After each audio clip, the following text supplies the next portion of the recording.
کچھ تو سیاستدانوں نے کیا کہ نظریات چھوڑ دیے، صرف اس لیے نظریات چھوڑے کہ کہیں ان کو جیلوں میں نہ جانا پڑے، ان کو سختیاں نہ جھیلنی پڑے، جبکہ ہم پاکستان بننے تک دیکھتے ہیں کہ جو سیاستدان تھے، کسی پارٹی، کانگریسی تھے، مسلم لیگی تھے، حراری تھے، کچھ بھی، وہ آدھی سے زیادہ زندگی جیلوں میں گزار دیا کرتے تھے غریب ہونے کے باوجود۔ ہاں ٹھیک ہے، اور ہم یہ سمجھتے ہیں کہ ان کی نظریات اچھے تھے یا برے تھے۔ لیکن جیلوں میں زندگی گزارنا یا جیلوں میں جانا، اس کو کیوں آپ سمجھتے ہیں کہ اچھا سیاستدان بننے کا ایک معیار ہے؟ میں اچھا نہیں کہہ رہا، میں یہ بتا رہا ہوں کہ وہ اپنے نظریات کے ساتھ وابستہ تھے اور اپنے نظریات کی بنیادوں پہ یا نظریات کے لیے قربانیاں دے رہے تھے۔ بالکل ٹھیک ہے، ان کے نظریات اچھے تھے یا برے تھے، لیکن یہ اس الگ وقت بات ہے۔ نظریے کی جب آپ بات کرتے ہیں کہ بڑے کلیئر تھے نظریات، میں پتا تھا یہی کہہ رہا ہوں کہ یہ نظریہ کہ ہمارے سیاستدانوں نے پاکستان بننے کے بعد، اب تو وہ تفریق ہی ختم ہو میں چکی ہے۔ یہ عرض کر رہا ہوں کہ ہمارے پاکستان بننے کے بعد ہمارے سیاستدانوں نے جو نظریہ اختیار کیا اس کے لیے قربانی نہ دی، اور اس کا نتیجہ یہ نکلا کہ ان کے خوف سے اور ان کے لالچ سے فائدہ اٹھا کر کچھ اور قوتیں جو ہیں وہ دخیل ہوئیں، اور نہ صرف دخیل ہوئیں بلکہ انہوں نے ان بڑوں کے ضمیر خرید لیے۔ لیکن یہ تو بہت شروع میں ہو گیا تھا یہ سارا کچھ، تو ہو گیا نا، اب ہم دیکھتے لیکن ہیں عوام کے سامنے اب آیا کہ یہ پہلے 2-3 سال میں یہ شروع ہو گیا تھا سلسلہ، یہ تو اب تو نہیں شروع ہو گیا تھا، لیکن پھر عوام کے سامنے عام سطح تک یہ بات اب آئی ہے کہ یہ لوگ تو بیچارے کچھ بھی نہیں۔ صحیح ہے، صحیح ہے۔ لیکن پسروری صاحب دیکھیں، جب آپ بات کرتے ہیں مفادات کی، جب یہ نظریات کو چھوڑنے کی بات کرتے ہیں ہم، تو اس کا مطلب ہے کہ اس کی جگہ پہ، نظریات کی جگہ پہ اب مفادات آ گئے، اور مفادات صرف سیاستدانوں میں نہیں آئے، کیونکہ اکیلا سیاستدان کچھ نہیں کر سکتا، جب اس کے ساتھ کسی نہ کسی جگہ پہ باقی جو ادارے ہیں وہ اس کے ساتھ شامل نہیں ہوتے، ان کے مفادات بھی شامل نہیں ہوتے، جس کی تازہ ترین مثال ہمارے سامنے یہ جو دبئی لیکس آئی ہیں، دبئی پراپرٹی لیکس آئی ہیں۔ اب دیکھیں، یہ ایک بہت بڑا ایک لسٹ ہمارے سامنے آتی ہے، جس میں سیاستدان بھی ہیں، جس میں بیوروکریٹس بھی ہیں، جس میں ہمیں کچھ فوجی جرنیلوں کے نام بھی آتے ہیں، اور دیگر تمام ہر شعبے کے لوگ موجود ہیں۔ تو یہ سارا کچھ مفادات اسی کام کے لیے وہ آپ نہیں، دیکھیں، میں اس حوالے سے کچھ اور ذہن رکھتا ہوں۔ جی یہ دبئی لیکس کو اکثر عام طور پہ سمجھا جا رہا ہے پاناما لیکس کے ساتھ جوڑا جا رہا ہے، ٹھیک ہے، لیکن پاناما لیکس جو پاناما تھے، کے بعد پنگا لیکس آئی تھی، نہیں میں عرض کرنے لگا ہوں، پاناما لیکس جو تھی نا، بنیاد تو وہی بنی نا، جی بالکل، کہ پاناما لیکس جو تھی نا اس میں آف شور کمپنیوں کی بات تھی، بالکل ٹھیک بات ہے، یعنی آف شور کمپنیاں ایسی تھی کہ ملکوں نے اجازت دی تھی کہ آپ اپنا سرمایہ ہمارے پاس تو شو کریں، لیکن اس پہ اپنا، جس طرح ہمارے یہاں جو ہے نا ایک ذہن یہ ہے کہ سرمایہ آئے، وہ بلیک منی جو آپ ہمارے پاس انویسٹ کریں ہم اس کو محفوظ کریں گے، یہ میں کہہ رہا ہوں نا کہ معاشی حالت بہتر ہو، جتنا سرمایہ آئے گا۔ ہمارے ہاں بھی یہ ایک ذہن ہے نا، وہ اردو کا ایک شعر ہے نا کہ مسئلہ یہ نہیں کہ کہاں سے آئے، روشنی آئے میرے گھر جہاں سے آئے، بالکل ٹھیک۔ تو یہ سمجھا جا رہا تھا کہ آپ پیسے تو لائیں یار، ملک کے اندر پیسے تو ہیں، تو ان ملکوں نے سرمایہ کاری کے لیے اپنے معاشی حالت کو بہتر کرنے کی اجازت دے دی، بالکل ٹھیک ہے۔ وہ ایک لحاظ سے سمجھا جا رہا تھا کہ یہ ناجائز کاروبار کرتے ہیں، ناجائز سرمایہ، اس کی حد تک تو انگلی اٹھائی جا سکتی تھی۔ دبئی لیکس جو ہے، یا دو مسئلے ہیں، ایک تو یہ کہ جو لوگ کاروبار کر رہے ہیں کیا وہ قانونی طور پہ کر رہے ہیں یا نہیں کر رہے ہیں، دوسرا جو ہے یہ سوال ہے اس حوالے سے کہ اگر وہ ملک سے پیسے لے کے گئے ہیں تو کیا ملکی قوانین کے مطابق لے کر گئے ہیں یا ملکی قوانین سے ہٹ کر لے کر گئے ہیں، کر کے جس طرح بعض کردار پکڑے بھی منی لانڈرنگ کے ذریعے یا چوری کے پیسے وہاں پہ لے لیے جا کے، مطلب کسی بھی طریقے سے۔ تیسرا یہ ہے کہ کیا اس حوالے سے ہمارے ملک میں کوئی قانون ہے کہ اگر کوئی بیرون ملک کاروبار کرتا ہے تو ہم اس کو قانون کی گرفت میں لا سکیں۔ مثلا دیکھیے، ہمارے پاکستان میں ایک بڑی توانا آواز ہے کہ غیر ملکیوں کو، جو غیر ممالک میں پاکستانی ہیں، ان کو ووٹ کا حق دیا جائے۔ بالکل ٹھیک ہے۔ اور اس سلسلے میں یہ کہا جاتا ہے کہ وہ پاکستانی، خواہ ان کے پاس ڈبل شہریت ہے تب بھی وہ پاکستانی تو ہیں، جی بالکل، ان کو دو پاسپورٹ ہیں ان کے پاس، پھر بھی ان کو یہ آپ ان کو اگر 2 پاسپورٹ ہونے کے باوجود، ڈبل شہریت سٹیزن ہونے کے باوجود آپ ان کو ووٹ کا حق دے کر، بلکہ ان کے نمائندوں کو پارلیمنٹ میں لا کے بٹھانے کے لیے تیار ہیں، تو اس کا مطلب ہے کہ وہ لوگ اگر یہاں سے گئے ہوئے ہیں کسی وقت میں اور اب ان کے آئندہ لوگ جو ہیں وہ وہاں کے سٹیزن بن چکے ہیں، ان کی اولادیں بن چکی ہیں، تو ان لوگوں نے تو وہاں کاروبار کرنا ہی کرنا ہے۔ آپ کے یہاں ٹی وی پہ باقاعدہ پروگرام چلتے ہیں، ایسے لوگوں کے حوالے سے دکھایا جاتا ہے کہ یہ آدمی ہے، یہ پاکستان سے گیا تھا، اس کے پاس کچھ نہیں تھا، اس نے یہ محنت مزدوری کر کے اب وہ ارب پتی بن گیا، تو ہم فخر کے ساتھ اس کا ذکر کرتے ہیں۔ تو اگر وہ آدمی وہاں کاروبار کرتا ہے اور ہم اس پہ فخر کرتے ہیں، مسئلہ یہ ہے کہ کیا پاکستان کے اندر ان کے لیے قانون سازی ہے؟ مطلب یہ تو قانون بن گیا مشرف دور میں کہ جو ڈبل شہریت رکھتا ہے، دوہری شہریت رکھتا ہے، وہ الیکشن نہیں لڑ سکتا، پارلیمنٹ کا رکن نہیں، لیکن یہ قانون صرف پارلیمنٹ تک رہا، جبکہ ہمارے ہاں بعض ایسے معزز ججوں کے بارے میں انگلیاں اٹھائی گئی کہ جی ان کے پاس، اب آپ نے پاناما لیکس کی اوپر کیس چلائے، 450 کے قریب لوگ تھے، بالکل ٹھیک، 445 غالباً 450 ایک کے خلاف کیس چلا، اس میں سے ایک کے خلاف جو چلا وہ بھی پاناما لیکس میں نہیں تھا۔ صحیح ہے، وہ تو خیر چلے گئے نا، یعنی وہ تو ثابت ہو گیا نا بعد میں کس نقصان، لیکن جن لوگوں کے نام کی وجہ سے اتنا شور مچا، کیا 450 کے قریب لوگوں میں سے کسی ایک کے خلاف کوئی قانون بنا یا قانون کی گرفت میں لایا جائے؟ اس کا مطلب وہ قانونی تھے۔ اچھا، اس پہ ایک تو چیز، چونکہ اس پہ جو بات آپ کر رہے ہیں پاناما لیکس کی، اس میں جو جتنے بھی 445 تھے یا 44 تھے، جتنے بھی لوگ تھے 450 ان میں سے کسی ایک کے خلاف بھی کوئی کیس نہیں چلا۔ اس کا مطلب تو یہ ہے کہ ایک تو کوئی ہو سکتا ہے ان کی جو وہاں پہ جو پراپرٹیز ہیں، جو وہاں پہ پیسہ تھا یا آف شور کمپنیاں تھیں، وہ کسی حد تک شاید ہو سکتا ہے، شاید کی میں بات کر رہا ہوں کہ وہ لیگل ہو، یا اگر لیگل نہیں تھی تو پاکستان میں قانون سازی کیوں نہیں ہوئی اس کے بعد؟ پاکستان میں یہ ایک بہت بڑا سوال ہے نا۔ اور پھر یہ ابھی جو دبئی لیکس میں جن لوگوں کے نام آئے ہیں، وہ ان کو کیا ان کی وہ لیگل آمدنی ہے؟ کیونکہ پاکستان میں قانون ہے کہ پاکستان میں یہ قانون ہے کہ آپ اپنی لیگل آمدنی کو، لیگل کمائی کو کہیں بھی انویسٹ کر سکتے ہیں، لیکن آپ اس پہ مجھے سوال کا جواب دیجیے گا ایک بریک کے بعد۔ تو ناظرین، ملاقات ہوتی ہے بریک کے بعد۔ Welcome back. پسروری صاحب، وقفے پر جانے سے پہلے آپ کو میں نے ایک سوال چھوڑا تھا آپ کے لیے کہ پاناما لیکس کے بعد قانون سازی کیوں نہیں ہوئی؟ نہیں، دیکھیں، مسئلہ یہ تھا کہ آپ نے پوچھا کہ کیا وہ قانون کے مطابق تھے۔ وہ جو ان کو آف شور کمپنیاں بنانے کی اجازت دی تھی، جس جگہ وہ رہ رہے تھے، ان ممالک نے وہ قانون کے مطابق تھے۔ نہیں، کچھ تو ایسے لوگ بھی تھے جن کے پاس ڈوئل نیشنلٹی نہیں تھی، ان کی بھی تو تھی نا وہاں پہ۔ نہیں، لیکن وہاں جہاں بنی ہے اس قانون کے مطابق ہی بنی ہوگی نا۔ جی یقیناً۔ مسئلہ یہ تھا کہ کیا پاکستان میں اس حوالے سے قانون سازی ہوئی؟ نہیں ہوئی، ہونی چاہیے تھی۔ ہمارے ہاں بدقسمتی یہ ہے کہ قانون سازی ہم کرتے ہیں وقتی پیمانے کے دیکھ کر، وقتی حالات کو دیکھ کر کہ کیا صورت حالات ہے، اور پھر پارلیمنٹ کے اندر جو لوگ جاتے ہیں وہ صرف ان کے اندر 3 صلاحیتیں ہونی چاہیے۔ ایک تو ان کا گلا بہت کھلا ہو، صحیح ہے۔ دوسرا یہ کہ طاقتور ہوں، دکے بازی کر سکیں، مکے بازی کر سکیں، تھپڑ بازی کر سکیں۔ تو تیسرا یہ ہے کہ وہ صرف سر ہلا سکے، جو پارٹی کے وہ کرے۔ اب یہاں ایسا بھی ہوا کہ بل پاس ہوئے 12 13 بل 5 منٹ میں، ایسا ہی ہے، بالکل ہوتا ہے۔ اس کے اوپر کوئی اپنا جو ہے نا ڈیبیٹ ہی نہیں ہوئی کوئی بھی۔ نہیں، ڈیبیٹ چھوڑیں، وہ پڑھے ہی نہیں گئے، کسی کو پتہ ہی نہیں کہ کیا ہے، چونکہ ہمارا پارلیمنٹ طے کیا ہوا تھا یہ بل پیش ہوگا، پاس کرتے ہیں۔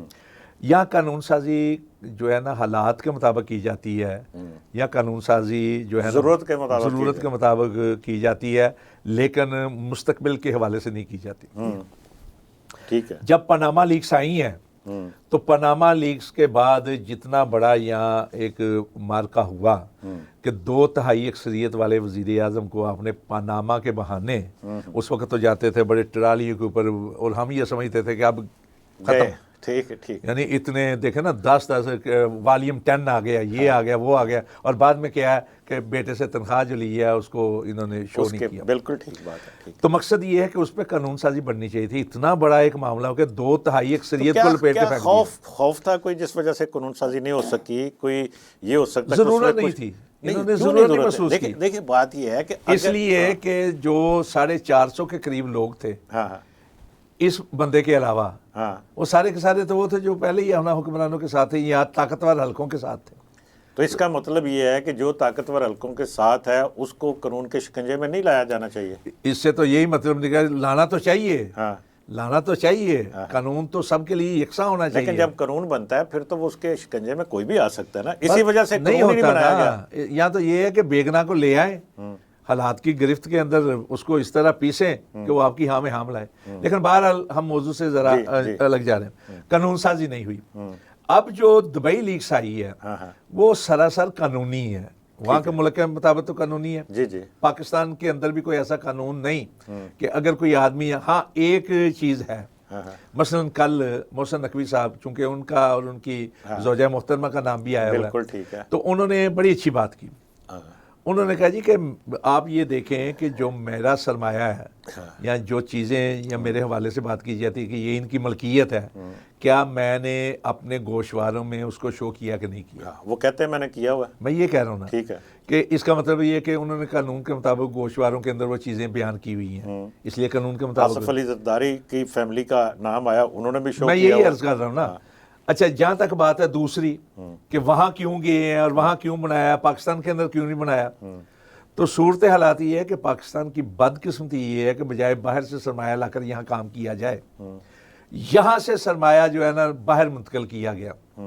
صرف سیاستدانوں کی بات نہیں، آپ کراچی کو دیکھیں، کراچی میں سیاستدان تو اس میں تھوڑے سے ہیں۔ میں وہی عرض کر رہا ہوں، نہیں اس سے پہلے مشرف دور میں جن لوگوں کو دیا گیا تھا NRO، ان کے اندر صرف اور صرف اپنا 4200 کے قریب کچھ لوگ تھے سیاستدان، باقی بڑی تعداد جو ہے بیوروکریٹوں کی تھی، بالکل ایسا ہی ہے، اور کیا کہتے ہیں سرمایہ داروں کی تھی۔ ٹھیک ہے، کراچی کے حالات کے بعد کتنے لوگ ہیں جنہوں نے اپنا سرمایہ کینیڈا کے اندر منتقل کیا، وہاں سے کینیڈا تک جو نہیں پہنچ سکے انہوں نے بنگلہ دیش کے اندر اپنی انڈسٹریاں لگائیں، جو وہاں نہیں پہنچ سکے وہ UAE میں چلے گئے۔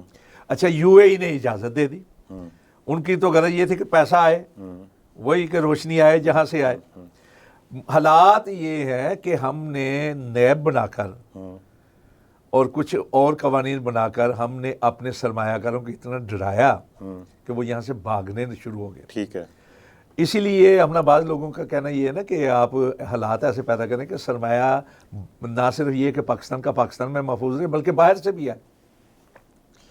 اچھا، ہمارے لوگ اگر باہر جا کر اتنی سرمایہ کاری کر سکتے ہیں تو حالات کیوں نہیں ایسے بنائے جاتے کہ پاکستان کے اندر؟ دیکھیے بات یہ ہے کہ دبئی میں جب ہم بات کرتے ہیں $400 ارب کی سرمایہ کاری وہاں پہ مختلف یہ کب ممالک بتائی گئی ہے؟ نہیں چلیں جتنی بھی بتائی گئی، جو ہمارے سامنے لیکس آئی ہیں پراپرٹی کے حوالے سے، صرف باقی بزنس الگ ہے، اس میں انڈسٹری بھی ہے، اس میں دیگر شعبے بھی ہیں، لیکن یہ پراپرٹی کے اندر ہے کہ $400 ارب کی ہے، اس میں پاکستان کا حصہ کتنا ہے؟ میں یہ $11 ارب، $11.5 ارب، بس۔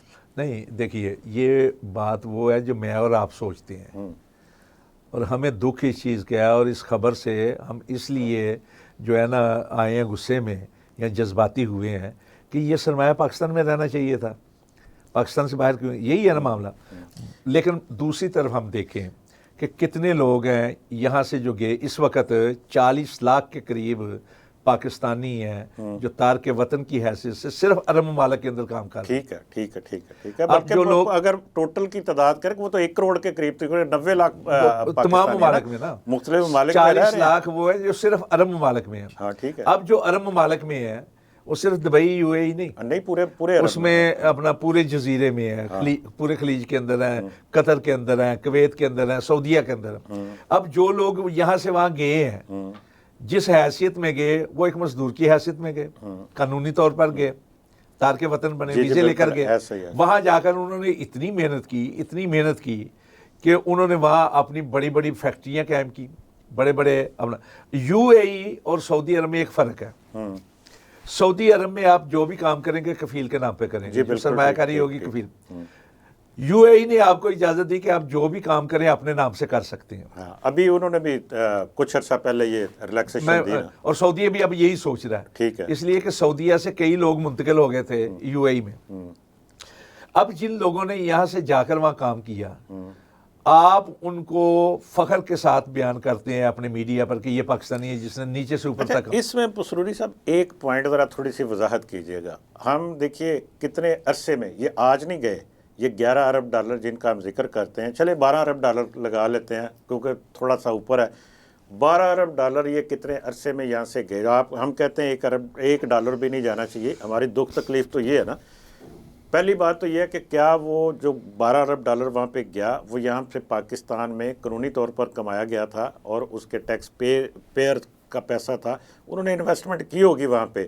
لیکن آپ یہ تو سوچئے کہ عرب ممالک میں جس کا آپ نے کہا کہ 40 لاکھ پاکستانی وہاں پہ کام کر رہا ہے مختلف درجوں کے اوپر, اور تقریباً یہ عرب ممالک سے تقریباً 15 سے $20 ارب ہر سال پاکستان آتا ہے. سر مبادلہ کی صورت, ٹھیک ہے, پاکستان وہاں سے ڈالر آتے ہیں نا جی. تو ہمیں ان ممالک سے جہاں سے ہمیں ہر سال آ رہا ہے اور اس سے زیادہ آ رہا ہے جو کہ پچھلے کئی سال میں وہاں پہ انویسٹ ہوا ہے جائز آمدنی لوگوں کی, اس میں ناجائز اگر ہے کسی کی اس کا احتساب ہونا چاہیے. لیکن اگر جائز آمدنی کسی نے کسی بزنس میں انویسٹ کیا دنیا کے کسی بھی حوالے سے, اس کے اوپر اعتراض کیوں ہے؟ نہیں دیکھیں, اور اگر میں نے آپ سے عرض کیا کہ اگر ہم یہاں پہ یہ اعتراض کرتے ہیں کہ وہاں پہ دبئی میں کیوں لے کے, تو دبئی میں جو لوگ کما رہے ہیں وہاں پہ جابز کر رہے ہیں کام کر رہے ہیں, وہ ان کو پاکستان پھر کیسے وہ بھیجنے دیں گے؟ میں جو بات کر رہا ہوں وہ وہی ہے جو آپ نے کی ہے. آپ کی اور میری بات میں کوئی فرق نہیں ہے. میں عرض یہ کرنا چاہتا ہوں کہ ہم جذباتی ہو کے سوچ رہے ہیں اس حوالے سے. دیکھیں جو بیرون ملک سرمایہ ہے, پاکستانیوں کا سرمایہ وہ دو طرح کا ہے. ایک وہ سرمایہ ہے جو پاکستان سے وہاں منتقل ہوا ہے, دوسرا وہ سرمایہ جو وہاں گئے تھے لوگ چھوٹی سطح پہ, محنت مزدوری کر کے تو ترقی کر گئے, لیکن ان کی وفاداری آپ کے ملک کے ساتھ ہمارے ملک کے ساتھ یہ ہے کہ وہ وہاں رہ کے پھر بھی پاکستانی ہیں, پاکستان کے لیے سوچتے ہیں اور وہ چاہتے ہیں کہ پاکستان میں سرمایہ کاری کریں. بالکل ٹھیک. اور پچھلے دنوں حقیقت یہ ہے کہ پاکستان کی یہ جو اپنا جتنی ہماری سوسائٹیاں نہیں بنی پراپرٹی کے حوالے سے, بے شمار لوگوں نے باہر سے سرمایہ کاری کی. ایسا ہی ہے. لیکن اب ملک کے اندر حالات ایسے پیدا ہو گئے جو بیچارے یہاں سرمایہ کاری کرتے ہیں نا, زمینیں خریدتے ہیں یا کارخانے بناتے ہیں, چونکہ رہتے تو وہ وہیں ہیں, تو یہاں کے لوگوں نے ان پہ قبضہ کرنا شروع کر دیا. ٹھیک ہے. وہ لوگ اس حوالے سے پریشان ہیں. وہ پہلے بیچتے تھے پاکستان, اب بیچنا بند کر دیے. ٹھیک ہے. اچھا, ایک تو وہ لوگ ہیں جو نیچے سے محنت کر کے, ویسے نا مجھے اس بات سے مجھے یہ بات مکمل کریں کہ ایک تو یہ ہے کہ جنہوں نے نیچے سے محنت کر کے وہیں پیسہ بنایا, وہیں رکھا اور پاکستان. دوسرا یہ ہے کہ جو یہاں سے منتقل ہوا اس کے اوپر سوال کھڑا ہونا چاہیے, لیکن وہ دو قسم کا ہے. ایک وہ سرمایہ جو سمگل ہو کے گیا ہے منی لانڈرنگ کے ذریعے, اور ایک وہ ہے جو قانونی طور پر گیا, جس طرح محسن نقوی صاحب نے کہا, میں نے شو کیا ہوا ہے. بالکل ٹھیک ہے. جو قانونی طور پر گیا ہے اس پہ تو انگلی اٹھانی نہیں چاہیے. جو منی لانڈرنگ کے ذریعے سے گیا ہے ان پہ اوپر گرفت کرنی چاہیے. جیسے فرا گوگی کا سرمایہ آپ کہہ سکتے ہیں, جو بھی ہے, میں نام نہیں لیتا, میں تو مطلقاً بات کر رہا ہوں نا. صحیح. کہ اگر اس طرح کا سرمایہ گیا تو اس کے لیے کیا قانون سازی ہے جی پاکستان میں؟ نہیں ہے. جبکہ آپ کے یو اے ای کے ساتھ وہ باقاعدہ معاہدے ہیں کہ آپ کے یہاں سے کوئی مجرم وہاں بھاگ کے گیا ہوا نا, آپ اس کو واپس لا سکتے. پاکستان میں ٹیکس قوانین تو ہیں نا, ویسے ان کے تحت وہ ٹیکس قوانین بھی ہیں, لیکن یہ معاہدہ بھی ہے کہ اگر کوئی آپ کا مجرم وہاں گیا نا, پہلے تو آپ امریکہ اور برطانیہ کے ساتھ آپ کا یہ نہیں ہے معاہدہ. ٹھیک ہے, ان کے ساتھ نہیں ہے, یو اے ای کے ساتھ ہے. ٹھیک ہے. اور آپ دیکھتے بھی ہیں کہ دن بہ دن یہاں سے جو قاتل گئے ہیں دوسرے وہاں سے پکڑ کے لے آتے ہیں وہاں سے. تو پہلی بات تو یہ ہے کہ آپ یہاں قانون سازی کریں, اور قانون سازی کے مطابق اگر وہ مجرم ٹھہرتے ہیں جو غیر قانونی طور تو انہیں پکڑ کے لے آئیں. ہاں ٹھیک ہے, لیکن ثابت تو کرے نا کہ وہ انہوں نے جرم کیا ہے. میں کہہ رہا دیکھیں یہ قانون تو موجود ہے, صرف یہ ہے کہ وہاں چونکہ پراپرٹی بنی ہوئی ہے, یہ پراپرٹی ہے جی فلاں کی ہے, اور آپ اس کے اوپر مہم جوئی کریں صحافتی طور پہ اور اتنا اچھالیں کہ وہ آدمی نکو بن کے رہ جائے. ایک آدمی اچھا, یہ جو اس وقت جو لیکس آئی ہیں, ایک تو ان کی ٹائمنگ اور اس کے مقصد کیا تھا, میں اس سے آپ نے مجھے ذرا بریف کیجئے گا, سننے والوں کو بھی پتہ چلے کہ یہ کیوں اس وقت یہ ٹائمنگ جو ہے اس وقت بڑے نازک حالات سے ہم گزر رہے ہیں, اور اس وقت جو جغرافیائی حالات ہیں, جو صورتحال ارد گرد کی ہے, اس وقت اس کو اس وقت کے ساتھ کیسے جوڑا جا سکتا ہے, اور کیا اس کے مقاصد کیا تھے ان لیگس کا. جبکہ ہم یہاں پہ جتنے لوگوں کے نام آئے ہیں زیادہ تر جو پالیٹیشنز ہیں, میڈیا پہ ہم نے دیکھا انہی کے نام اچھالے گئے نا, لیکن وہ تمام کے تمام تو یہ کہہ رہے ہیں کہ ہمارا تو لیگل سرمایہ ہے. تو یہ کیا اس سے مقصد کیا حاصل کرنا تھا؟ لیکن ایک بریک کے بعد, تو ناظرین ملاقات ہوتی ہے بریک کے بعد. ویلکم بیک ناظرین. وقفے پر جانے سے پہلے ہم نے شفیق پسروری صاحب کے سامنے ایک سوال رکھا تھا کہ دبئی لیگز کی ٹائمنگ کیا اس وقت کوئی خاص مقصد حاصل کرنا تھا اور کیا وہ مقاصد حاصل کیے جا سکے؟ تو آئیے شفیق پسروری صاحب سے پوچھتے ہیں کہ ان کی کیا رائے ہے اس پہ. جی پسروری صاحب. یہ دیکھیں سوال آپ کا بڑا اہم ہے، اور شروع میں یہ تھا کہ لیگز سے پہلے سوشل میڈیا پہ دہائی مچ گئی تھی، بس 1 دن میں 2 دن میں 3 دن میں پتہ نہیں کیا آنے والا ہے اور کیا طوفان مچنے والا ہے. اور جب دبئی لیگز کی بات آئی تو عام تاثر یہ تھا کہ شاید اسی طرح کے اثرات مرتب ہوں گے جو پاناما لیگز کی صورت میں ہمارے سامنے آئے. ٹھیک ہے. اب پاناما لیگز کو جس انداز سے لایا گیا، جن مقاصد کے لیے لایا گیا، اور اس کے پس پشت جو طاقتیں تھیں انہوں نے تو نتائج بھی حاصل کر لیے، ثمرات بھی حاصل کر لیے، اور اثرات بھی سیاست پر منتقل ہو گئے. اور وہ یہ تھے کہ ایک وقت کی حکومت کو چلتا کر دے گا. وقت کے یعنی پاناما لیگز کی آپ بات کر رہے ہیں. میں اس کی بات بالکل ٹھیک ہے کہ پاناما لیگز اس وقت جو ثمرات حاصل کیے گئے، ٹھیک ہے، جو وقت کا مقبول ترین لیڈر تھا اس سے جان چھڑا لی گئی. بالکل ٹھیک ہے. یعنی اور کوئی صورت نہیں تھی اس کی پارٹی کو ختم کرنے کی، پارٹی کی حکومت کو ختم کرنے کی، کاما تک بات چلی گئی. اچھا، اب یہی سمجھا جا رہا تھا کہ شاید دبئی لیگز کی وجہ سے اسی طرح کے کوئی ثمرات حاصل ہوں گے، اثرات مرتب ہوں گے، اور یہ سوچا جا رہا تھا اس کے پس پشت ہے کون. ٹھیک ہے. اب جن لوگوں نے اس وقت ثمرات حاصل کیے تھے وہ تو اس وقت موجودہ حکومت کے ساتھ ایک پیج بھی ہیں. ٹھیک ہے، بالکل ٹھیک بات ہے. اور جن لوگوں کی طرف اشارہ کیا جا رہا ہے کہ شاید یہ لے کر ان کو فائدہ پہنچے گا، ان میں سے بھی کئیوں کے نام اس میں آ گئے. بالکل ٹھیک ہے.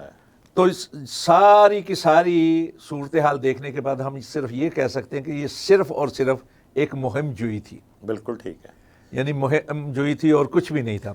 اس لیے کہ اس کے پس پشت نہ تو پیشہ ور اور نامور اثر انداز یا مقتدر صحافی تھے، نہ اس کے اوپر سوشل میڈیا کے ذریعے پتہ نہیں کہ کتنے ہزار صحافیوں نے اس کے اوپر کام کیا، 12,000 کے قریب. نہیں، وہ صحافی آپ کو پتہ ہے نا پھر آج کل جس طرح کے ہوتے ہیں، میں نے مقتدر کا اور مؤثر قسم کا لفظ بولا، نہ اس کے پیچھے ایسے مؤثر صحافتی ادارے تھے. سوشل میڈیا کے ذریعے سے جو لوگ اس وقت شور ہنگامہ مچاتے ہیں نا، وہ اسی طرح کا آپ کو بھی معلوم ہے کہ یک وقت بہت شور مچتا ہے اور بعد میں پتہ چلتا ہے کہ چائے کی پیالی میں طوفان تھا اور کچھ بھی نہیں تھا.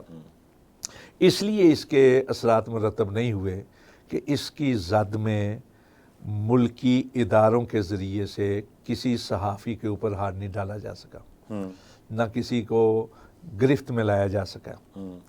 اور یہاں معاملہ یہ ہے کہ آپ سیاستدانوں کا تو نام لے رہے ہیں، سیاستدانوں کی اور جو موجودہ تعداد بتائی گئی ہے دبئی لیگز میں 17,000 لوگوں کی ہے نا. میں کہتا ہوں اس سے کہیں زیادہ لاکھوں کی تعداد میں ایسے لوگ ہیں جنہوں نے وہاں کمپنیاں بنائی ہوئی ہیں. بالکل ٹھیک ہے.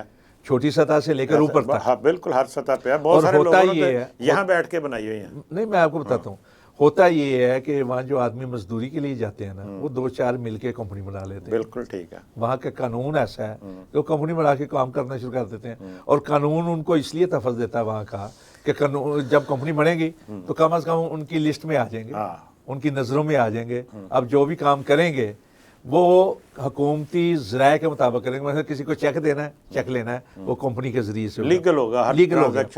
وہاں کے قانون کے مطابق وہ لیگل ہے. آپ کے قانون کے مطابق وہ غیر قانونی تب ہوگا جب یہاں سے سرمایہ گیا ہو اور گیا غیر قانونی طور پر ہو. ٹھیک ہے. لیکن اس سے پہلے اس معاملے میں بھی قانون سازی کی ضرورت ہے، اور اس سے پہلے ایک اور معاملے میں قانون سازی کی ضرورت ہے.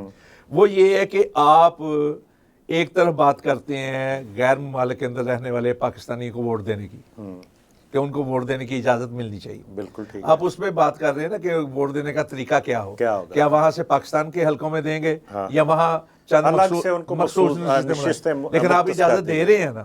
بالکل. اور ان لوگوں کو دے رہے ہیں جو پاکستانی کہلاتے ہیں. بالکل ٹھیک ہے. اور ان کے پاس وہاں ڈول نیشنل ہیں، جو ڈول سے بھی بڑھ کر کہ جن کے پاس وہاں کی پیدائش کی وجہ سے صرف وہاں کی نیشنلٹی ہے. ٹھیک ہے. اور وہ پاکستان آنے کے لیے پاکستان کا پاسپورٹ حاصل کرتے ہیں پاکستانی سفارتخانوں یا پاکستانی قونصلیٹ کے ذریعے سے، ویزا بلکہ آپ ان کو اجازت دے رہے ہیں. اچھا، دوسری طرف پارلیمنٹ میں آپ ایسے لوگوں کے اوپر پابندی لگاتے ہیں جن کے پاس اپنا دوہری شریعت ہے، بالکل ٹھیک۔ تیسری طرف آپ بڑے بڑے اداروں کے اندر، بیوروکریسی کے اندر، عدلیہ کے اندر لوگوں کو اجازت دیتے ہیں کہ وہ لوگ جن کے پاس اقامے ہیں، اقامے کا مطلب ہے کہ انہیں وہاں رہنے کی اجازت ہے، جن کے پاس اقامے ہیں یا جن کے پاس شریعت ہے، آپ اپنا جو ہے ان کو اجازت دے دیتے ہیں۔ تو ایک قانون ایسا بنانا چاہیے جس کے ذریعے یہ جو ہے نا نشیب و فراز یا جو اس طرح کی اپنا نقائص ہیں یا اس طرح کے کیا کہتے ہیں امتیازات ہیں ان کو ختم کر دیا جائے۔ اچھا، اس سے یہ آپ کی بات سے یہ ظاہر ہوتی ہے بات کہ جو دبئی لیکس تھیں ان کے جو پس پشت، اس کے پس پردہ جو مقاصد تھے وہ تو حاصل نہیں ہو پائے، اور اس کی وجہ یہ ہے کہ اس وقت جن کے ذریعے اس طرح کی لیکس سے نتائج حاصل کیے جاتے ہیں وہ اور حکومت موجودہ تو ایک پیج پر ہیں، اور سوائے اس کے کہ جو موجودہ حکمران آپ کہہ سکتے ہیں یا سیاستدان ہیں یا جو بھی ان کو ڈسٹرب کیا جا سکے، ان کی شہرت کو خراب کیا جا سکے، اس سے ہٹ کر تو کچھ نہیں، اس میں کوئی بڑا اس میں کوئی ہے بھی نہیں کوئی۔ اس میں یہ بھی ہوا کہ جن سیاستدانوں کے نام لیے گئے، ایک تو وہ یا دوسرے یا تیسرے نمبر کے لوگ ہیں۔ ہاں، نہیں آصف علی زرداری نہیں، میں عرض کرنے لگا ہوں نا، ایک دو کے چھوڑ کے میں عموماً بات کرنے لگا ہوں۔ دوسرا یہ ہے کہ تمام پارٹیوں کے ہیں، ہاں، کسی ایک پارٹی کے ہوتے ہیں نا تو دوسری پارٹی طوفان مچا دیتی۔ تو پھر اس کا مطلب تیسرا یہ ہے کہ جو اثر انداز ہوئی تھی لیکس، پاناما لیکس، اصلاً عوام کے سامنے آ گیا کہ پاناما لیکس کے 450 لوگ تھے، کسی ایک کے خلاف بھی کارروائی نہیں، بالکل کوئی اور جس کے خلاف کارروائی کی گئی اس کا نام ہی نہیں تھا۔ ٹھیک ہے۔ اچھا، اس میں ایک چیز اور آتی ہے کہ کسی نہ کسی لیول پہ ہمیں تھوڑا سا یہ ایک شک شبہ بعض اوقات ہوتا ہے، جس طرح سے آپ نے کہا کہ دبئی میں بڑے سخت قوانین ہیں، ان کی حکومت کی یہ وضاحت بھی آئی کہ انہوں نے کہا جی کہ ہم بڑا شفاف ہمارا طریقہ کار ہے سرمایہ کاری کا، ہم جو یہاں پہ آنے والی رقوم ہے ان کو بڑے شفاف طریقے سے چیک بھی کرتے ہیں اور ٹرانسپیرنٹ ہمارا سسٹم ہے، لیکن اس کے باوجود ہم دیکھتے ہیں کہ وہ آج بھی ایف اے ٹی ایف کی گرے لسٹ پہ ہیں، وہاں پہ ان کے اوپر سوالیہ نشانات ہیں کہ وہاں پہ کچھ نہ کچھ گڑبڑ تو ہوتی ہے، پیسہ تو جاتا ہے وہاں پہ، تو کیا پاکستان کی حکومت کو یہ پورے سسٹم کا جتنے لوگوں کے نام آئے ہیں ان کو یہاں پہ ایف بی آر کو چلیں حکومت کو نہ صحیح ایف بی آر چیک کرے کہ وہاں پہ جن لوگوں نے وہاں سے کمائی کر کے وہاں پہ سرمایہ کاری کی ہے وہ بھی ٹھیک ہے، جن لوگوں نے یہاں سے جن کی آمدن جائز تھی وہ بھی ٹھیک ہے، وہ جہاں پہ دنیا میں، کیونکہ ہمارے قانون کے مطابق پاکستان میں جو قانون ہے اس کے مطابق آپ اپنی ٹیکس پیڈ جو انکم ہے اس کو جہاں مرضی آپ انویسٹ کر سکتے ہیں، جیسے کہ یہاں پہ فارنرز کو ہم کہتے ہیں یہاں پہ آ کے سرمایہ کاری کریں اور اپنی آمدنی ٹیکس پے کرنے کے بعد جہاں مرضی لے جا سکتے ہیں۔ کوشش یہ ہوتی ہے کہ سرمایہ کاری باہر سے ہے، تو یہ اس میں تو کوئی برائی نہیں ہے، یہ قانون موجود ہے پاکستان میں، لیکن کچھ لوگ ضرور ایسے ہوں گے جن کا پاکستان میں ہو سکتا ہے بزنس نہ ہو لیکن وہاں پہ وہ اربوں کی پراپرٹی کے مالک ہوں گے، تو کیا اس کے اوپر یہ کوئی اس کی انویسٹیگیشن نہیں ہونی چاہیے؟ نہیں، بالکل ہونی چاہیے، یہ بات تو ہم شروع سے کر رہے ہیں نا، اور اس میں ہمارا کوئی اختلاف بھی نہیں ہے، بلکہ پاکستان کے کسی شہری کا ہو ہی نہیں سکتا کہ قانون سازی، ہم یہی عرض کر رہے ہیں کہ قانون سازی ہونی چاہیے، اور جو قانون اس میں صرف ایک سوری سی بات یہ کہ اس میں یہ صرف سیاستدانوں کا نہیں ہے ذکر، ہاں سب کا، اس میں آپ دیکھیے کہ زیادہ تعداد اس میں بیوروکریٹس کی بھی ہے، بزنس مینوں کی بھی ہے، اس میں دیگر تمام شعبوں کے تعلق رکھنے والے لوگوں کی ہے۔ حضور ہمارے پاکستان میں نام ہی ان کا آتا ہے جو سیاست سے تعلق رکھتے ہیں، ہاں جو سیاست سے تعلق نہیں رکھتے وہ جتنا کھاتے ہیں، دیکھیں سیاستدان تو آئے اور چلے گئے، جی بالکل، آج ایک پارٹی کی حکومت ہے اور 5 سال بھی پورے نہیں ہوتے کہ وہ رخصت ہو جاتے ہیں، بالکل ایسے سمجھ رہے ہیں، لیکن کیا بیوروکریسی میں ایسا نہیں ہے کہ بیوروکریسی تو چھوڑیں، نچلی سطح کا ایک ایس ایچ او، کوئی بیوروکریسی میں تو وہ نہیں آتا، اب یہ غور کریں آپ کہ سب کے بچے باہر پڑھ رہے ہیں، ٹھیک ہے، سرمایہ کاری باہر ہو رہی ہے، مطلب قوانین جو ہیں ان کے اوپر پوری طرح عمل درآمد ہونا چاہیے اور بغیر کسی امتیاز کے، بغیر کسی تمیز کے سب کو، لیکن قانون سازی تو ہو، جی بالکل ٹھیک، اور قانون سازی میں جو رکھنے باقی رہ گئے ہیں ان کو دور کیا جائے، جو کمیاں کوتاہیاں ہیں ان کو دور کیا، اور جب قانون بن جائے تو پھر سب پر یکساں لاگو ہونا چاہیے، اسی میں پاکستان کی بہتری ہے اور اسی سے پاکستان استحکام کی طرف یقیناً اسی سے پاکستان میں استحکام آئے گا، اور میرا خیال ہے کہ یہی وجہ ہے کہ اس وقت بھی پاکستان کا جو ایف بی آر ہے اس کے اندر اور جو مالی سسٹم ہے پورا، اس میں اصلاحات کی کوشش کی جا رہی ہیں۔ وہ کیا اصلاحات ہیں اور ان کے کیا اثرات ہو سکتے ہیں، ان کے حوالے سے آپ سے بات کرتے ہیں ایک بریک کے بعد۔ تو ناظرین، ملاقات ہوتی ہے ایک بریک کے بعد۔ Welcome back. شفیق صاحب، وقفے پر جانے سے پہلے ہم بات کر رہے تھے کہ پاکستان میں اصلاحات کی کوشش کی جا رہی ہے اور حکومت مختلف لوگوں سے تجاویز بھی لے رہی ہے کہ کس طرح سے ہم ایک تو اپنے جو ایف بی آر کا نظام ہے، جو یہاں پہ جن کی ہم بات کرتے ہیں کہ پیسہ چوری ہوتا ہے، ٹیکس چوری ہوتی ہے، اور وہ ایک غیر قانونی عمل ہے، اور وہ سرمایہ کہیں بھی جائے، دنیا کے کسی بھی ملک میں جائے، وہ غیر قانونی ہے، اور یہ پاکستان میں قانون موجود ہے۔ اس کے اوپر عمل درآمد کی بھی ضرورت ہے۔ لیکن جیسے ہم کہتے ہیں کہ جی کہ اس وقت میں نے ذکر کیا کہ دبئی کے حوالے سے ذکر کیا، وہ آج کے دن تک بھی ابھی گرے لسٹ میں، پاکستان کا الحمدللہ کہ وہ گرے لسٹ سے نکل چکا ہے۔ پاکستان اس وقت کلیئر ہے کہ پاکستان کا جو سسٹم ہم نے بنایا ہے، اور اس میں بڑی کوشش کے ساتھ، وہ آپ کو پتہ ہے کہ 20 پوائنٹ تھے ان کے، اور وہ تمام کے تمام پاکستان نے اچیو کیے ہیں۔ تو کیا آپ یہ سمجھتے ہیں کہ پاکستان کو اس میں مزید تھوڑی سی سختیاں کرنی چاہیے، اور ایسے ملک میں سرمایہ کاری جہاں پہ ہو رہی ہو کسی بھی پاکستانی کی، چاہے وہ بزنس مین ہے، چاہے وہ بیوروکریٹ ہے، چاہے وہ سیاستدان ہے، اس کا خصوصی طور پر جائزہ لینا چاہیے کہ جو کہ گرے لسٹ میں یا کسی بھی حالت میں مشکوک ہو جس کا نظام، تو اس کے حوالے سے تھوڑی سی زیادہ سختی کرنے کی ضرورت ہے۔ کیا کہتے ہیں؟ بالکل آپ نے بجا فرمایا۔ یہاں 2-3 چیزیں جو الگ الگ کر کے پرکھنے کی ہیں۔ پہلی بات تو یہ ہے کہ یو اے ای عرب امارات جو ہے وہ اس لیے گرے لسٹ میں ہے کہ وہاں انہوں نے اوپنلی کر دیا کہ جو چاہے سرمایہ لے آئے جی کر دیں۔ اچھا، وہ سرمایہ کاری جو ہوئی مختلف ممالک کی طرف سے بھی ہوئی افراد کے لیے، اور پاکستان سے بھی غیر قانونی طور پہ منی لانڈرنگ کے طور پہ گئے، یعنی ان کے سرمایہ کاری میں جو سرمایہ استعمال ہوا اس میں اچھے لوگ بھی تھے، اس میں مشکوک لوگ بھی تھے، اس لیے وہ گرے لسٹ میں ابھی تک موجود ہے۔ ہمارے پاکستان سے جو باہر لوگ سرمایہ کاری کرتے ہیں وہ 2-3 قسم کے ہیں۔ ایک تو یہ ہے کہ وہ لوگ پاکستان میں رہ رہے ہیں اور سرمایہ کاری باہر کر رہے ہیں، بالکل ٹھیک ہے۔ دوسرے وہ لوگ ہیں جو بیرون ملک رہ کے سرمایہ کاری کر رہے ہیں۔ ٹھیک ہے۔ جو بیرون ملک میں رہ کے سرمایہ کاری کر رہے ہیں وہ تو آپ یہاں قانون بنائیں گے نا تو ان پہ گرفت کریں گے، بالکل ٹھیک، تو وہ کہیں گے ہمارے پاس نیشنلٹی ہے دوسرے ملک کی، ہمیں ضرورت نہیں ہے، سمجھیں؟ ٹھیک ہے۔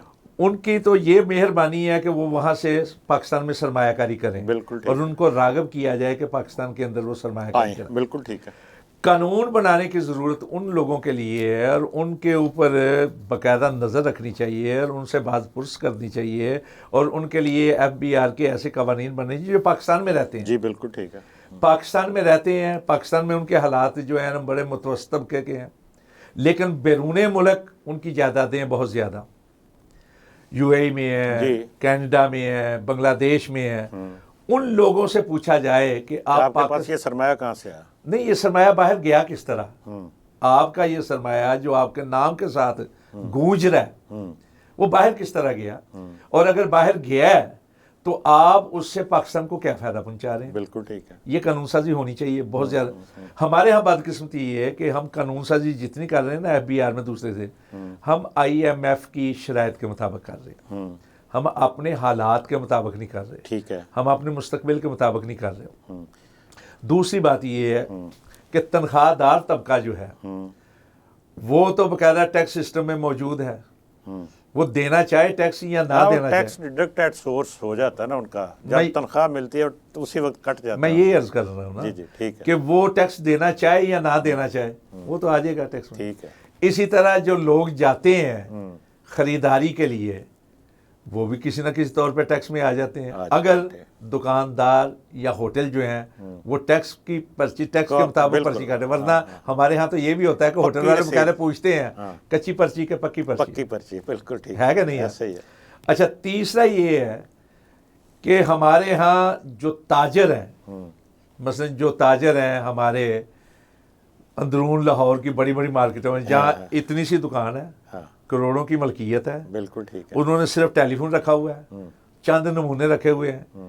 باہر سے لوگ آتے ہیں, وہاں انہیں کہتے ہیں یہ سامان اتنا ہو, تو کہتے ہیں جی فلاں گودام سے جا کے اٹھا لیں. بالکل ٹھیک ہے. کوئی اپنا باز پرس نہیں ہے, کوئی پتہ نہیں ہے کہ یہ ایک دن کے اندر کتنے لاکھ اور کتنے کروڑ کما رہے ہیں. ٹھیک ہے.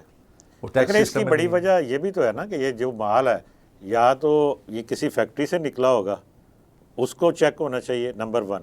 نمبر 2, دوسرا اس کا ذریعہ اگر وہ امپورٹڈ مال ہے, جو کہ عام طور پہ اس طرح کے مال کے حوالے سے کہا جاتا ہے, وہ سمگلنگ کا ہے. تو یہ دونوں چیزیں رکنی چاہیے نا.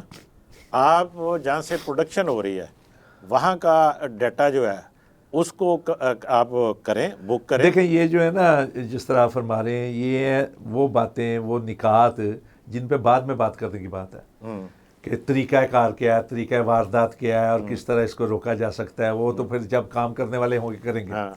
ابھی تو ہم مجملاً بات کر رہے ہیں, مطلقاً بنیادی طور پر, کہ ہوتا کیا ہے. ہوتا یہ ہے کہ آپ بجلی کے ذریعے تو ٹیکس لے لیتے ہیں, انڈائریکٹ ٹیکسز ہیں نا وہ تو سارے 7 قسم کے 8 قسم کے ہیں, وہ ہر آدمی بیچارہ دے دیتا ہے. اور بالخصوص وہ دیتا ہے, بالخصوص وہ دیتا ہے جو ایمانداری سے بل دے رہا ہے. ورنہ حکومتی ملازم جس طرح مل کے چوری کرواتے ہیں وہ بھی ہے. اور یہی صورتحال کاروباری معاملات کے اندر بھی سرکاری لوگوں کی ہے. بالکل ٹھیک ہے. یہی صورتحال ایف بی آر کے ملازمین کی بھی ہے, ایف بی آر کے افسران کی بھی ہے. اور یہی وجہ ہے کہ پہلے تو آتے ہی ہماری موجودہ حکومت نے کچھ آفیسرز کو برطرف کیا, لیکن جب شور مچا اور یونینیں کام کرنے لگیں تو پھر ان سب کو بلا کے ٹی سی بھی کی گئی اور مدح و ستائش بھی کی گئی, اور ان کو انعامات بھی دیے گئے, لاکھوں میں ان کو انعامات بھی دیے گئے. لیکن بہرحال یہ وہ باتیں ہیں جو ضمناً ہیں, جو اپنا چھوٹی سطح پہ ہیں. لیکن بنیادی طور پر اس بات سے کسی کو کوئی اختلاف نہیں کہ اصطلاحات کی اور اصلاحات کی ضرورت ہے. اور دیکھیے نا, بات یہ ہے کہ آپ نے بات کی آئی ایم ایف کی شرائط کی, دوسری بات آپ نے کی ٹیکس چوری کی. اب آئی ایم ایف کی شرائط کیا ہے, وہ کیا چاہتا ہے, وہ کیا ہم سے ڈیمانڈ کر رہا ہے, جس کی ہمیں بطور, ہم کہتے ہیں کہ جی کہ بطور قوم بڑی تکلیف ہوتی ہے. وہ کیا کہتا ہے, جی آپ ٹیکس لو لوگوں سے. یہی بات ہے نا, اگر میں ٹیکس اس سے لینا ہے جو دے سکتا ہے, اگر میں ٹیکس دے سکتا ہوں تو میں کیوں نہیں دیتا. اس کا مطلب یہ ہے کہ میں ٹیکس چوری کر رہا ہوں نا. بالکل نا. اور وہ ٹیکس اس وقت پے کون کر رہا ہے کہ جو ٹیکس دے نہیں سکتا, وہ ہے انڈائریکٹ ٹیکسز جن کا آپ نے ذکر کیا کہ جی کہ چاہے وہ ماچس خریدے, چاہے وہ کچھ بھی خریدے گا, جو کپ خریدنا ہے اس نے تو اس کے اوپر بھی ٹیکس دینا ہے, ہوٹل پہ جانا ہے تو اس کے اوپر بھی ٹیکس دینا ہے. یہ انڈائریکٹ ٹیکسز ہیں, وہ ٹیکسز ہیں جو کہ عام آدمی کو جس کے اوپر ٹیکس نہیں بنتا وہ پے کر رہا ہے. لیکن یہ کس کے ٹیکس ہیں؟ یہ اس کے ٹیکس ہیں جو ٹیکس چوری کر رہا ہے. آئی ایم ایف کی یہی شرائط ہے, تو کیا یہ آئی ایم ایف کی شرائط پاکستان کے خلاف تو نہیں ہے؟ آئی ایم ایف کی جو شرائط ہے نا, وہ یہ ہوں گی کہ جو ٹیکس دینے والے ان سے ٹیکس لیا جائے, یہ مطلق. لیکن وہ زیادہ تر توجہ دیتے ہیں تیل کی قیمت پہ. تیل کی قیمت کا مسئلہ میں تھوڑی سی, تیل کی وہ کہتے ہیں آپ مہنگا خرید کے تو سستا کیوں بیچتے ہیں, جتنے کا آتا ہے اتنے کا بیچ دیں. اگر آپ کے پاس پیسے نہیں ہیں سبسڈی نہ دیں. نہیں دیکھیں بات وہی ہے جو آپ پہلے کر چکے ہیں کہ سبسڈی دی جاتی ہے ہمیشہ, اور ہر ملک میں دی جاتی ہے, دینی چاہیے. اب دیکھیں نا, بیرون ملک تو یہ بھی ہے نا بعض ممالک میں کہ اگر کوئی آدمی جس کے پاس جاب نہیں, اس کو بھی ماہانہ وظیفہ ملتا ہے, ماہانہ طور پہ دیا جاتا ہے. ہمارے ہاں یہ ہے کہ سبسڈی کو روک دیا اس لیے جاتا ہے کہ پبلک کو نہ ملے, اور پبلک اس سے اپنا جو ہے نا خودکشی پہ آ رہی ہے. ہم یہ کہتے ہیں کہ آئی ایم ایف کے کہنے پہ آپ پبلک کے جو مفاد میں سبسڈی وہ تو روک رہے ہیں, لیکن جن سے ٹیکس آئی ایم ایف کہہ رہی ہے ان سے ٹیکس لے نہیں رہے. اصل میں پرابلم یہی ہے کہ ان سے ٹیکس نہیں لے پا رہے. آئی ایم ایف کے کہنے پہ جتنی یہاں اصلاحات کی جا رہی ہیں وہ سب کے غریب اس کے شکنجے میں آ رہا ہے. بالکل ٹھیک بات ہے, کیونکہ ہر جگہ سے سبسڈی ختم کر دی جائے, حالانکہ ہر ملک کے اندر سبسڈی دی جاتی ہے کسی نہ کسی صورت میں, لیکن ٹیکس سبسڈی جو ہے وہ ٹارگیٹڈ ہوتی ہے, اور سبسڈی ان کو دی جاتی ہے جو مستحق ہوتے ہیں.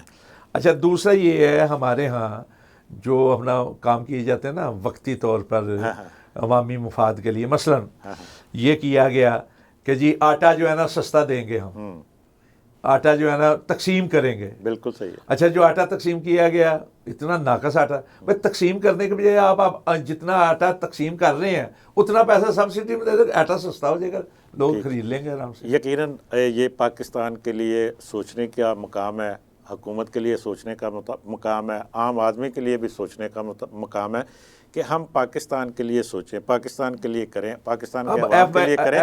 تو لیکن اس وقت چونکہ پروگرام کا وقت شفیق صاحب ختم ہو رہا ہے تو اجازت دیجیے کہ ہر خواہش پہ دم نکلے. اجازت دیجیے ناظرین, آج کے پروگرام سے اتنا ہی. اللہ حافظ.